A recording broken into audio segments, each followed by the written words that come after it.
waxaa runtii sharaf weyn noo ah in madaxweyne Axmed Gelle Xaaf iyo wafdiga la socday ay maanta nagala soo qayb galaan xafladda caleemasaarka ee ka dhacaysa caasimadda Garowe maamulka dawladda Puntland. waxaan aad iyo aad ugu faraxsanahay natiijadii ka soo baxday bisha 8 January in ay nagala soo qayb galeen wafdiga Galmudug. waan uga mahadcelinaynaa runtii waqtiga dheer iyo hawsha dheer u soo galeen.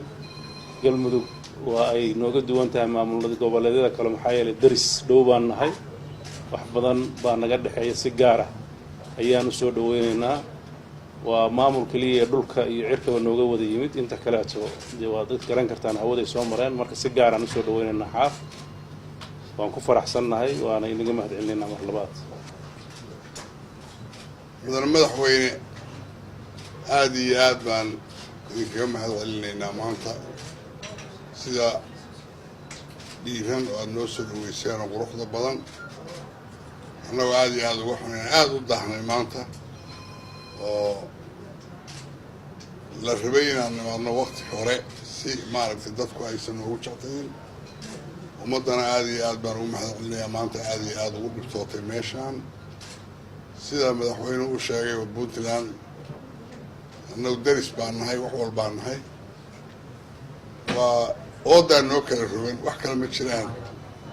insha allah waxaan rajaynaynaa Saciid Cabdullaahi Deni inuu noqdo madaxweyne fiican oo madaxweynayaashii hore waxyaalihii ay soo tabceen isaguna kor u sii qaada oo maaragtay horumar wanaagsan gaarsiiya Puntland insha allah. aniga maanta iguma horeysa meeshaan inta airportkan dhisnaa 3-4 jeer imid. waa magaaladeydii, waa maaragtay meeshaan maalin walba imaanayay weeye insha allahu tacaala.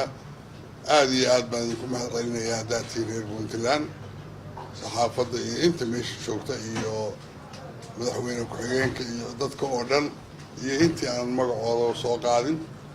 aad iyo aad baad u mahadsantihiin, aad iyo aad baad u mahadsantihiin. mar labaad mar saddexaad waa maaragtay maalin farxad leh, maalintii